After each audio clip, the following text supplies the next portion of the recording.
today I'm watching the Twilight Zone Season 2, Episode 7. The previous episode I really, really loved. It was this Eye of the Beholder.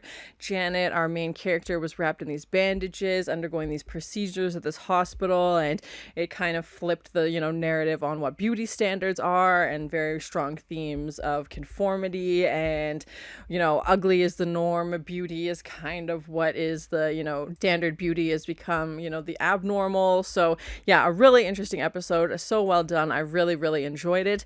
This episode we know is about these penny fortune telling machines, and the fortunes start to come true. Rod Serling had mentioned it in the previous episode, this nick of time. So yeah, very curious to see where we're going to go with that. So thank you so much for sharing in this first time watching with me. If you want to see exclusive content from this episode, be sure to join Patreon. And as always, please like, comment, and subscribe to this channel, and check back often for more awesome content.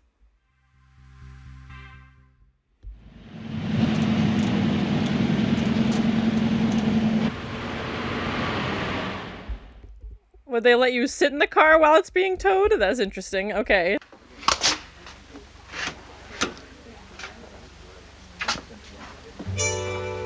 Oh my, the honeymoon continues, I see. Okay. Let's try it, shall we? Have you got a penny, huh? I think so. What'll we ask it? I don't know. I got it. Yeah, I'm guessing these were like common in diners and restaurants and stuff. I don't think I've seen anything like this. Never happen around here. Unless it's like those glass, it's quite possible. Very vague, yeah. This young couple doesn't realize is that this town happens to lie on the outskirts of the Twilight Zone. Dun, dun, dun, dun, dun, dun. Yeah, it's reminding me a little bit of those, like, the character's name starts with a Z, but like there was like a glass fortune teller machine. I've seen those. What are you going to ask it now? What else? Am I gonna be promoted, for Pete's sake? Okay, yeah, I'm curious. Yes or no questions only. Hey, look. What? It has been decided in your favor. Oh, you see? Yeah, and it's reminding me of like an 8-ball almost. Like it's very much, yeah, very vague options with answers. Honey. Well, I was gonna anyway, wasn't I? He's persistent. Yeah, I'm curious to see if it'll come true. How much? 75 cents. Honey, you got another quarter on you? They got the little rabbit's foot and like the 4-leaf clover. Yeah, all these things for good luck. Mr. Weldon's secretary, please.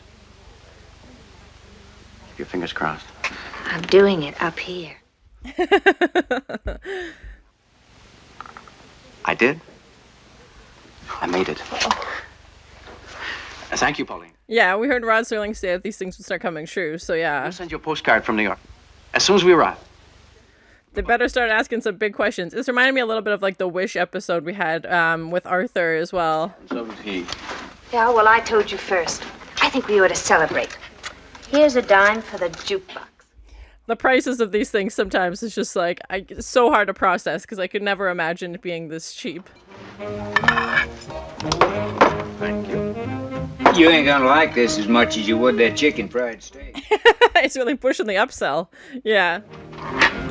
Guys, like, I just got promoted, okay? I'm trying to, stay healthy a little bit. Office manager. I think it's wonderful. Let's ask him something else. He really came through on that one. He's like, okay, maybe this is could work in my favor. Bread is stale. Does he, she love me? I know the answer to that one, huh? They do seem really cute and like they genuinely care about each other. I know the answer to that one, too. I'm going to be the world's first millionaire accountant. Oh, okay.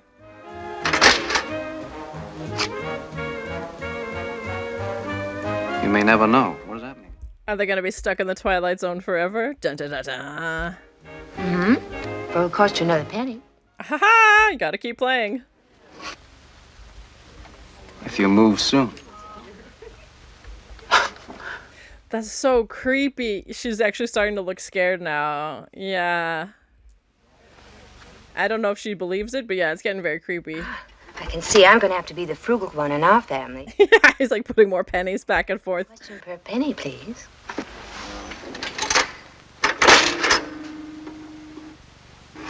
Do they mean like move to the section of Ohio or like... Makes a good deal of sense.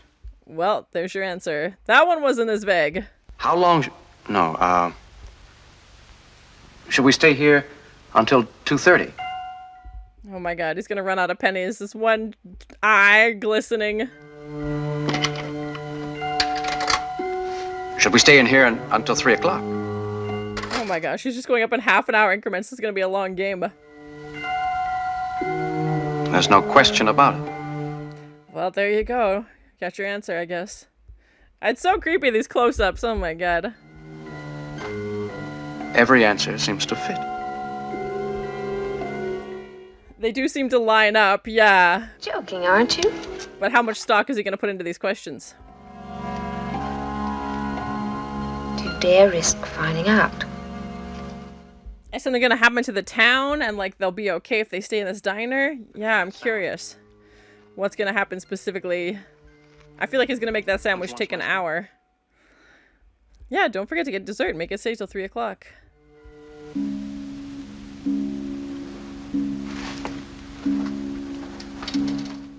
He's like, the promotion came true. I'm gonna stick around till exactly 3 and see what happens. Yeah. But again, will they know what happens until they leave? How long is he gonna keep playing with this, you know, mystic thing? Want something cold to drink? Please, let's go. It's like, I've waited this long. If I leave like 2:59, yeah, like how exact does it have to be? Iced coffee, $1.10. 2 ice creams, $1.60. With 3 cents tax. Here, keep the change. Well, thanks. Oh, I wish, yeah. If only it was that cheap. 80 cents. That makes a good deal of sense. Try again. There's no question about it. You may never know. Do you dare risk finding out? Don, it's Yes. a can holder in a little cafe in Ridgeview, Ohio. But it was like, yeah, adding up in a weird way. But again, if you look into it too much, are you seeing what you want to see? You're just... Don't say it. Superstitious. It would be hard not to be, though, also. Like, I would, yeah. Instead of bottles in the chandelier, it's rabbit's feet and 4-leaf clovers in my pockets, in the car. Yeah, we saw them with this keychain, yeah. What are you doing? What?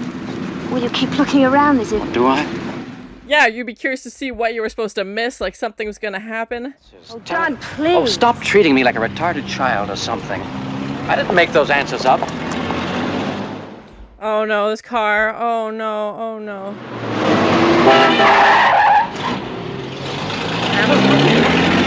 Oh my gosh, was that it? Oh my god, if they had been in the diner. Yeah, it's exactly 3 o'clock. Oh my gosh. Now he's definitely gonna believe it. They were almost hit by a car. Oh my gosh. Come on.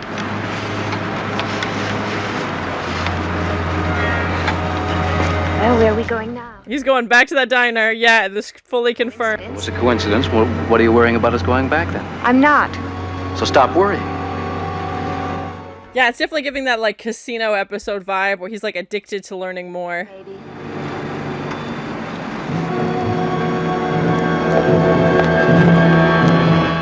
And depending on what you believe, do you think it's a coincidence? Do you think it's this thing really telling the truth? Yeah.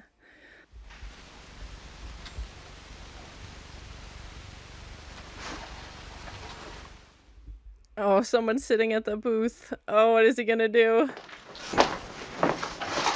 Don? I don't think he's gonna ask them to leave. Or one of the others, I'm sure that... No, it's that one. He's connected to that one, yeah. He's just gonna wait for them to go. I think that gizmo can foretell the future, do you? It foretold ours. Yeah, he's like, I want to keep seeing what other answers I can get or what it can predict. Come on. Yes, sir. He's fully convinced. Yeah, she makes a good point, too, that, like, did he just believe this because he wanted to? But how many, what's the saying we've heard in previous episodes? Like, how many coincidences before it becomes a fact? What do you think? Is that what it said? Oh my gosh, this guy's just messing with them. I never said these slips were made for us personally. I only said I heard. It's gonna be a long car ride to New York if they keep fighting like this. Any one of these machines in here. Try and see. The same kind, maybe, but not the same answers. Yeah, he fully is convinced that this one in particular is talking to him. Hey, it has already been taken care of. Swell. Let's go then. Yeah, things fit if you want them to fit, and you're finding ways. A couple hours before you finally came to the garage, so I come looking for you. Thank you. We appreciate it. And he walks in. Is she going to start to believe right now? Because he literally walked in as soon as they asked about the car. Coincidence? Coincidence? Yes. But now they have no reason to stay, so... Will we reach Columbus by tomorrow? We're not going through. She's like, right, I want to see if it'll know if I'm lying or not. If that's what you really want. Will I ever be married? Yeah, like things that have already happened, and, you know, can it tell the difference? It's not possible to foretell the future, is it? Now she's just toying with it. Yeah, tell me the future. I don't want to stay here anymore, Don. Even if it's true? Especially if it's true. Yeah, she doesn't want to know the future. Don't you know?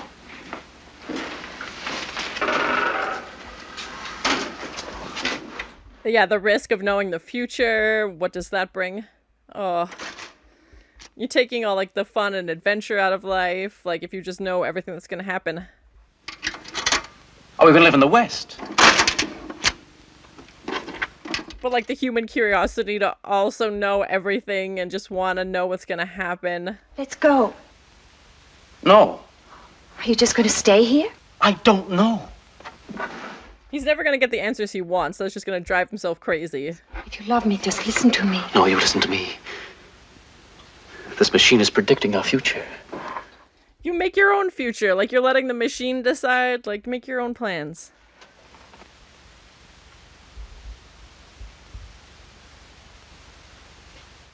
Some things aren't meant to be known. Like, you'll figure it out as you go, but he's just obsessed. Don, it made you call the office before. It made you stay here instead of leave. It made you afraid to walk down the street. Yeah, he's making decisions based on what the machine is saying. Yeah. It doesn't matter whether it can foretell the future. What matters is whether you believe more in luck and in fortune than you do in yourself. That's a great point. That's a great point. Yes. Yes. Pat. We can have a wonderful life together. If we make it wonderful. Yeah, it's up to them to decide their future. Exactly. Pat. I don't want to know what's going to happen. And what could you do about it anyway? Yeah, of course. Drive out of this town. And go where we want to go. Anytime we please. And to see him kind of like take power over this like superstition that was like, you know, a part of his life before. Like now he's like, you know, not leaving things up to luck and chance.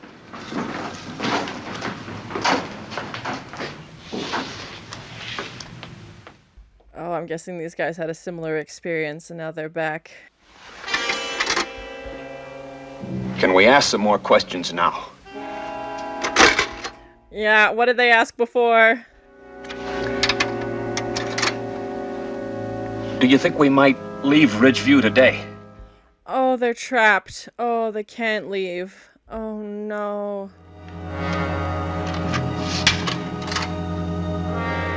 Is there any way out?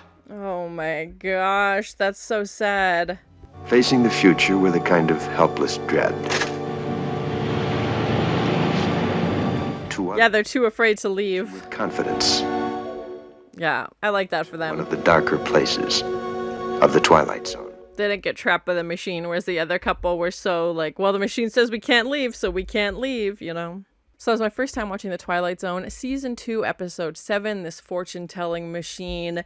You know, Dawn and Pat, these newlyweds, their car breaks down, they're stuck in this town. The set definitely looked familiar. I feel like we've seen it in previous Twilight Zone episodes. And possibly also like movies. Like I feel like it's the Back to the Future set as well. That kind of town square looked very, very familiar. Let me know in the comments. But, you know, they kind of have, you know, this situation where they've got nothing to do. It's a place they wouldn't normally go to. Obviously, they were traveling through on their way to New York. And we see Dawn, you know, find this fortune-telling machine. I like that the conflict wasn't between two people. even though they do, have a disagreement throughout the episode as Dawn becomes more and more infatuated with the machine, it's Dawn's compulsion to keep using this machine. Man versus machine is this, main point of our story as he's trying to get more and more information. It reminded me a little bit of the casino episode where the guy was just so addicted to gambling and, obsessively needing more and more. I feel like if Pat wasn't with Dawn would have spent days of his life probably there, and that seems to be what happens with the couple at the end, that they also get trapped in this cycle. Dawn luckily is able to break free of this. His wife encourages him, supports him, and says like, let's build our own life, basically. Let's not leave our fates up to this machine. We'll make our own luck, we'll have our own opportunities. And it does sound like Dawn was a very superstitious person already with his rabbit's foot and this 4-leaf clover, and I think them being a younger couple led them to maybe be a little bit more vulnerable with these things and a little bit more susceptible. If they had been older, I don't know if they would have, put as much stock into believing this. And, his promotion comes true and the car is ready just when it says it's ready. And, you could go back and forth between, is the machine right or is it right because you're letting it be right? Like, are you just letting it make these decisions for you? Would they have, they were running across the middle of the street. Would it have mattered what time of day it was if a car would have been coming? Was it exactly 3:00? Was that coincidence? And it does sound like the machine was trying to keep people here, like, again, like we saw with the couple at the end. And even when Dawn and Pat are leaving the diner, the owner says the same thing to them both times. Like, I thought, okay, maybe he's just being polite, but I was like, maybe this is some kind of, part of the loop that he's just going to keep repeating these things because he sees the same people come through over and over again. And, just like when we had Dawn and Pat rush into the booth when somebody else was there, we see that couple come in at the end, they rush in like, oh, thank God it's available. We can ask you questions. And they're fully letting the machine decide for them. There's nothing physically stopping them from leave. Like, obviously Dawn and Pat are able to get in the car. It's not like they, car is never going to be fixed and they're physically stuck there. It just sounds like they don't have the, belief that they're going to make it out. And even Rod Serling says that at the end, like, they don't have the confidence that their future, that they'll be able to make it on their own. This, other couple that comes in, it sounds like they're fully letting their fate be decided by this machine. Like, well, we can't leave. Like, what if the machine tells us to? Like, we can't, again, going back to that gambling episode and also kind of the Wish episode where you don't want to know the future, but you want to, improve some things maybe. And just want to have some certainties. Like, even when Dawn's like 2:30, 3:00, I was like, oh my God, is he going to go through like every hour of the day? And, will we live in the East? Will we live in the West? Like, is he going to list like state by state? Like, and he's not getting yes or no answers, but he can only ask yes or no questions. He's getting vaguely affirmative or like vaguely negative, responses that you can imply however you choose to believe. Even when, it responds with, well, that's your point of view, when Pat is kind of toying with it, saying like, will I ever get married, when clearly she's already married, and will I ever do this or whatever it may be, and knowing, like, setting the machine up to fail basically because she doesn't put much stock into it. And Dawn trying to rationalize the answers to her, and her obviously getting upset because she's like, I don't want to be stuck here. We can live our own lives. Like, we don't have to let this machine decide for us. And how superstition and maybe a little bit of paranoia plays into that, of like, well, so much is uncertain, like, we're just starting out in life, they just got married and they've got this new promotion. Like, of course you're going to have questions about the future. I feel like that's a normal, basic human response. But I like that Dawn and Pat were able to put that confidence back into each other and support each other and, really believe in their relationship. Even when the questions, one of them is like, oh, does she love me? He's like, I don't need to ask that question. It was nice to see this couple that so clearly cared about each other, so clearly in love, and wanted, this to be a happy honeymoon. Like, will we make it to New York? And, that gives a positive answer. So he feels confident that the trip will go well, when the trip could have probably gone well already, except for this one minor thing that happened to the car, which, again, cars need repairs sometimes. Like, that could have been just a normal thing. Obviously, the majority of the episode takes place within the diner. We have a few scenes where they're walking around town, and even Pat doesn't like the way that Dawn's behaving just because he's so paranoid paranoid, and he's kind of looking over his shoulder like, it's 3 o'clock, it's 3 o'clock. Like, I thought maybe something was colossal was gonna happen to the town, and he's like, oh, thank God we were in the diner where we were safe. But no, of course that wasn't it. It was just, they were crossing the street, and again, like, that could be a common thing that could happen, but if your mind is viewing it from a perspective of, well, the machine said this would happen, so it must be true. And the more instances I think you get where the coincidences start, adding up, is you start really, really believing in it, because he had the promotion, which again, it sounded like he already mostly had, and then, the car in the street, and then, with his car being fixed sooner than they predicted coming up, when he's given all the power to the machine to tell these things, and then they do start to add up, piece by piece. Of course, it just fuels that power and fuels that superstition. I thought he was gonna like rip the machine out of the wall and take it with him, back to Ohio or something like that. And I thought, okay, he's gonna ask this machine every question for the rest of his life. And clearly that's what his wife, thought we were gonna go down as well. She thought he was gonna be stuck here, like his whole life was gonna be consumed by this thing and asking it every question. But luckily they were able to escape and break that loop, because it definitely sounds like that couple that came in at the end were not as lucky. They weren't able to escape this pattern. Overall, I enjoyed it. I thought it was a really good episode. These themes of suspicion and, fortunes, and can you ever decide, can you ever know the truth about your future? Will that change how you make decisions? If the machine had said, no, you're not getting the promotion, would he have been so defeated he would have stopped trying? Like, would he have just stayed where he is for the rest of his life because the machine, told him once? Like, again, all this power is given into superstition and letting it kind of rule his life. So yeah, I thought that was really interesting. We didn't get a next time on the Twilight Zone, so I have no idea what the next episode is about, but thank you so much for sharing in this first time watching with me. If you have any other suggestions for TV shows you think I should watch, please comment below. And as always, please like, comment, and subscribe to this channel, and check back often for more awesome content. Would they let you sit in the car while it's being towed? Oh my, the honeymoon continues, I see. Okay. This reminded me of like an 8-ball almost, like it's very much, yeah, very vague options with answers. Oh my god, he's gonna run out of pennies. This one eye glistening. Yeah, she doesn't want to know the future. He's never gonna get the answers he wants, so it's just gonna drive himself crazy.